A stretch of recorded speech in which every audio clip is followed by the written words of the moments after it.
اعوذ باللہ من الشیطان الرجیم بسم اللہ الرحمن الرحیم۔ صاحبو، اس وقت جو میں بات کرنے چلا ہوں وہ آپ کی معمول سے زیادہ توجہ کا تقاضا کرتی ہے۔ پہلے ذکر ہو چکا ہے مختصراً خلیل بن احمد کا۔ خلیل بن احمد کو علم عروض کا بانی سمجھا جاتا ہے۔ ایک تحقیق آئی ہے حال ہی میں 3-4 سال پہلے کہ وہ علم عروض کا بانی نہیں تھا، دور جاہلیت کی عربی کے معیارات اور اس زمانے میں رائج جو تصورات تھے بلکہ سبب وتد اور اس قسم کی اصطلاحات زمانہ جاہلیت میں بھی معروف تھیں۔ گویا یہ علم کسی نہ کسی صورت میں پہلے موجود تھا، اس ترتیب میں نہیں رہا ہوگا، یہ ایک دوسری بات ہے۔ خلیل بن احمد نے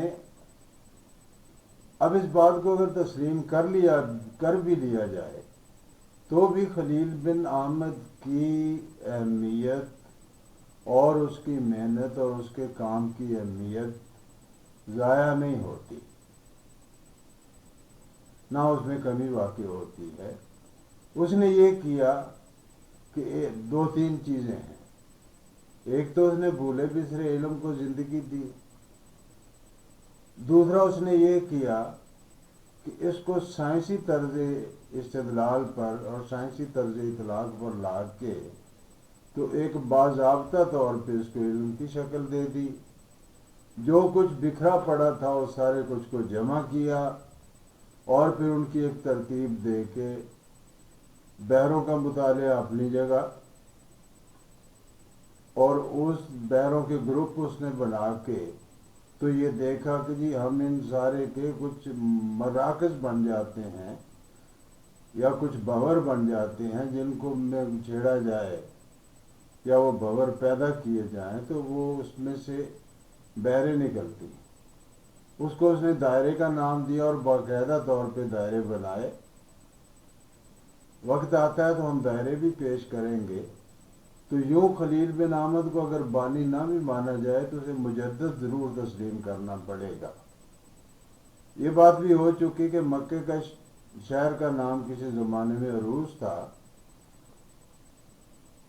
اب اس کی اصطلاحات کے بارے میں ایک بات جو کہی جاتی ہے ابتدا میں کہ جناب ایک خیمہ جو ہوتا ہے اس کی تنابوں کو یا اس کی رسیاں اس کو کہتے ہیں فاصلہ۔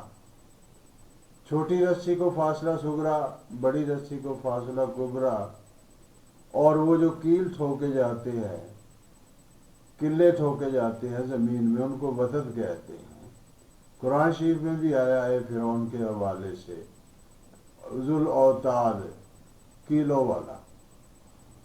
وہ یہ کرتا تھا کہ جن لوگوں کو سزا دینی ہوتی تھی تو مصر میں گرمی بہت ہے، دوسرا مصر میں خشک پہاڑ ہے، تیسری ریت ہے، تو وہ اس مجرم کو جو اس کی زبان میں مجرم ہوتا تھا اسے صحرا میں گاڑ دیتے تھے، جا کے کلیاں ٹھوک دیتے تھے اس کے جسم میں، یا پہاڑوں میں پتھروں میں کلیاں ٹھوک دیتے تھے اور وہاں بیچارہ وہ بھوکا پیاسا دھوپ میں سڑ کے مر جاتا تھا۔ یہ بڑا بے رحم طریقہ ہے اپنی جگہ سے پر۔ تو ہم اپنے موضوع کی طرف واپس آئیں۔ شعری فنیات میں یہی چیزیں آتی ہیں بنیادی طور پہ کہ اوزان اور بحور، ان پر ہمیں خاص طور پر توجہ سے بات کرنی ہے، اور اسی لیے میں نے گزارش کی ہے کہ مجھے معمول سے زیادہ توجہ چاہیے آپ کی۔ اب ان کے تصورات پہ کچھ بات کر لی جائے۔ شعر کو نثر سے ممتاز کرنے والی ایک چیز ہے شعر کی ادائیگی۔ اس میں حرکات و سکنات کی ایک ایسی ترتیب ہوتی ہے جسے ہر مصرے میں یکساں طور پہ قائم رکھا جاتا ہے۔ ایک مصرے کے حوالے سے اس ترتیب کو وزن کہتے ہیں۔ بحر سے بھی عام طور پر یہی ترتیب مراد لی جاتی ہے۔ ٹیکنیکل طور پر ان میں تھوڑا سا فرق یہ ہے کہ بحر وہ ہے جو دائرے سے نکلتی ہے اور اس کا مطالعہ دائرے کے حوالے سے کیا جاتا ہے کہ بنیادی بحر یہ ہے۔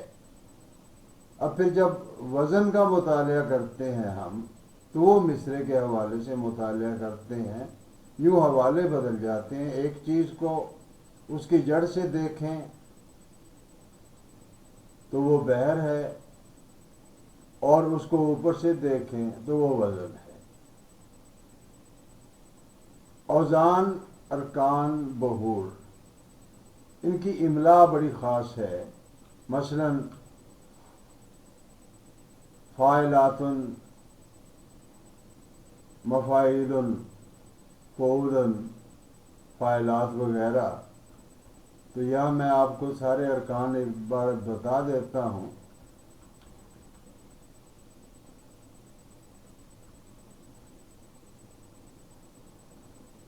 بنیادی طور پہ جو ارکان دائروں سے اخذ ہوتے ہیں ان کی بنیاد پر وہ یہ ہیں: فعول، یہ لکھا ہوا سلائیڈ کی صورت میں بھی شامل کر دیا جائے گا ساتھ ساتھ، فعول۔ اور دوسرا ہے مفاعیل۔ اب اس میں اگر ہم علم صرف کے مطابق لکھیں تو فعول کی لام پر 2 پیشیں آئیں گی، لیکن چونکہ روز میں ہمیں حرفوں کو گننا بھی ہوتا ہے، اس لیے وہ 2 پیشوں کی جو تنوین میں نون کی آواز تھی اس آواز کو نون کی صورت دے دی گئی تاکہ وہ گنتی میں آ جائے، ورنہ لام ایک حرکت، ایک لفظ نظر آتا ہے سامنے میں، بولنے میں وہ 2 بن جاتا ہے، فعول۔ تو علم روز میں یہ کیا گیا کہ اس کو لکھ دیا گیا، وہ نون کو ظاہر کر دیا گیا۔ اس طرح علم روز کی جو عبارت ہے وہ تبدیل ہو گئی، اور وہ تبدیل شدہ عبارت میں ارکان آتے ہیں۔ علم صرف میں وہ عبارت اس طرح نہیں لکھی جاتی، اس میں فرق ہے۔ ان بنیادی ارکان میں ہم یہ دیکھتے ہیں کہ جیسے عربی کا مادہ ہے فے عین لام، فعل، فعل کا مطلب ہے کام کرنا، یہ اسی مادے پر مبنی ہیں سارے کے سارے، سارے کے سارے اسی ایک مادے پر مبنی ہیں۔ اور فے عین لام، کوئی سا نام لے لے اس میں فے عین لام کی ترتیب نہیں بدلتی، اس کے بیچ میں حروف آتے رہتے ہیں جو تبدیل بھی ہوتے ہیں۔ نوٹ کیجئے گا، دوسرا رکن ہے مفاعیل، ادائیگی بھی نوٹ کر لیں، مفاعیل۔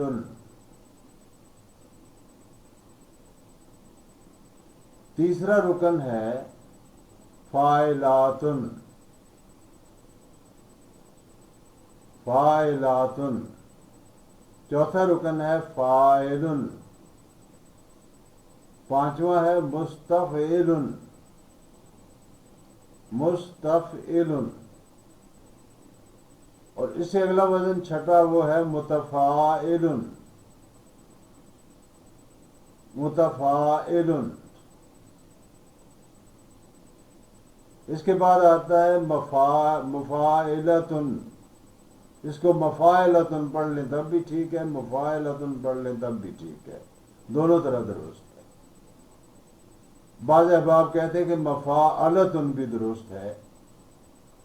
عربی زبان سے تو اس کی دلائل ملتے ہیں ان تینوں کے حق میں، لیکن جیسے ہم استعمال کرتے ہیں لفظ مقابلہ، مشاعرہ، مقاسمہ، تو اس عادت کو ہم پیش نظر رکھتے ہوئے میں نے اس میں سہولت یہ جانی ہے کہ مشاعرہ جس طرح ہم کہتے ہیں اسی طرح مفاعلہ اس کو سمجھا جائے، اور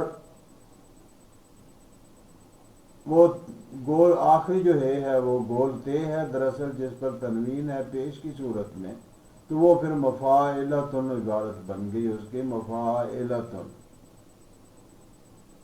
اس کے آگے ہے مفعولات۔ یہاں عربی عروض اور اردو عروض کا تھوڑا سا فرق جان لیجئے۔ عربی میں اس بات کا اہتمام کیا جاتا ہے کہ جہاں آخری حرف جو ہے وہ ساکن ہے، وہ اکیلا ہے، جیسے آیت کے آخر میں ساکن کر دیا جاتا ہے، یعنی ساکن ہے یا اس کو ساکن کر دیا جائے تو وہ وہاں نون لکھیں گے، مفعولان۔ اور اگر وہ متحرک ہے تو وہ پھر نون کی بجائے تے لکھیں گے، مفعولات۔ اردو میں ہم اس چیز کی تمیز نہیں کرتے کہ وہ ساکن ہے یا متحرک ہے، تو لہذا ایک ہی رکن کافی ہے، آپ مفعولات رکھ لیں، مفعولان رکھ لیں، میں نے مفعولات رکھا ہوا ہے۔ اب یہ 8 ہو گئے۔ کتابوں میں لکھا ہے ارکان 10 یعنی 10 ارکان، تو 8 کی بجائے 10 کیوں کہا جاتا ہے اس کو، یہ بات آگے آتی ہے ابھی تھوڑی دیر میں، اس ویڈیو میں یا اگلی میں یا اس میں اگلی میں یہ وضاحت ہو جائے گی کہ یہ ارکان 10 کیوں کہتے ہیں جبکہ تعداد میں یہ 8 ہیں۔ اردو اور عربی اذان میں موازنہ ایک وہی فاعلات کا بھی ہے، جیسے مفعولات میں ہے، مفعولان ہے، فاعلات کو فاعل کے مقابل فاعلان بھی ہے، تو ہم نے فاعلات رکھا ہے کیونکہ فاعلات ہی چلتا رہا۔ اچھا، ایک چیز اور بھی ہے جو عام طور پہ علم عروض والے بتاتے نہیں ہیں، یا شاید ہو سکتا ہے کئیوں کے علم میں بھی نہ ہو۔ مثال کے طور پہ ہمارے پاس ایک رکن ہے فاعلاتن، اس میں نون ساکن ہے۔ کہیں ایسا ہوتا ہے کہ وہ بن جاتا ہے نون بھی ساکن نہیں ہوتا، نون کو حرکت دینی ضروری ہوتی ہے، تو ایسی صورت میں عرب لکھتے ہیں اس کو فاعلاتو کا کاف۔ یہ محض دلچسپی کے لیے بات آتی ہے، فاعلاتن میں نون ساکن ہے، فاعلاتو کو میں کاف جو ہے وہ متحرک ہے، یعنی جہاں ساکن اور متحرک کی اتنی زیادہ اہمیت ہو وہاں اس کو یوں بھی بیان کیا جا سکتا ہے۔ ہمارے پاس متبادل باٹ موجود ہونے چاہیے تاکہ وزن کرنے میں ہمیں آسانی ہو، اور پھر بعد میں فوری طور پہ نہ ڈھونڈتے پھریں گے اب یہاں کیا رکھا جائے گا۔ اس کے بعد وہ ارکان ہیں جن میں تھوڑا سا مطلب ہے بنیادی ارکان میں تبدیلی کر کے مصرے کی ضرورت، اس میں مصرے نئے بحریں نئے بنائی جاتی ہیں، مصرے نئے بنائے جاتے ہیں، اور ان کی ضروریات کو پوری کرنے کے لیے یہ جو ارکان 10 ہیں یا بنیادی ارکان ہیں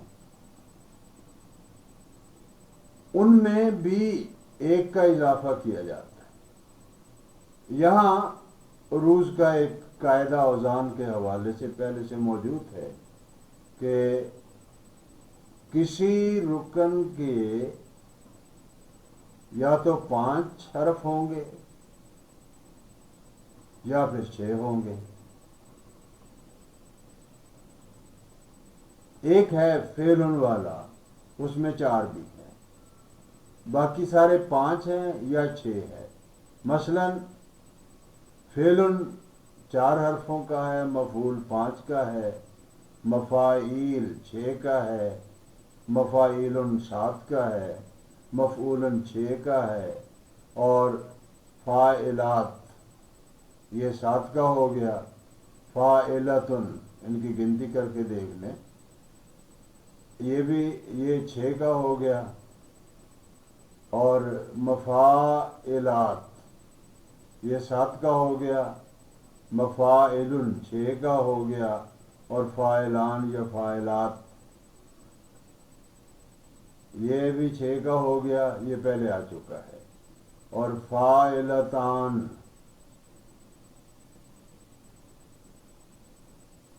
یہ بھی 7 کا ہو گیا۔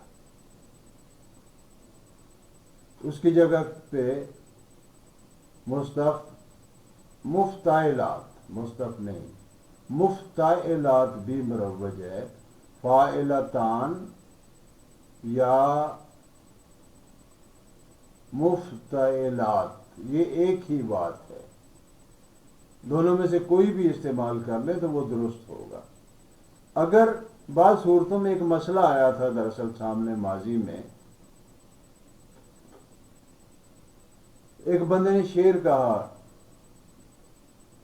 اس میں اس نے رکن باندھا، کہتا ہے جی میں نے اس کی تحقیق کی ہے، مفاعلات مفاعلات مفاعلات، اب یہ مفاعلات کے تو 8 حرف بنتے ہیں، اس پر شور مچ گیا۔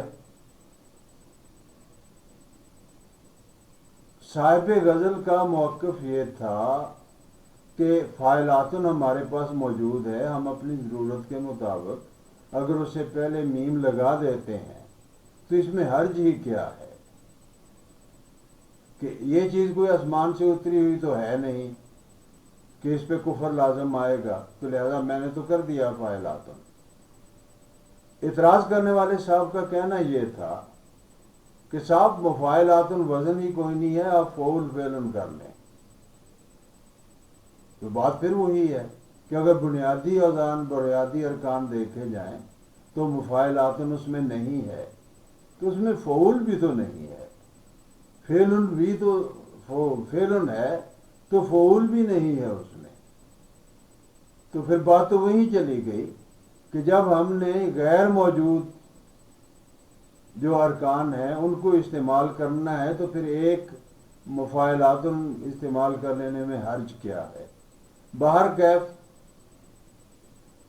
اس سے کوئی 2-4 سال بعد یہ چیز دیکھی گئی کہ بہت سارے شعراء نے نہ صرف یہ کہ مفاعلاتن کی بنیاد پر غزل نظمیں کہیں، بلکہ اس کو بطور رکن بھی تسلیم کیا گیا۔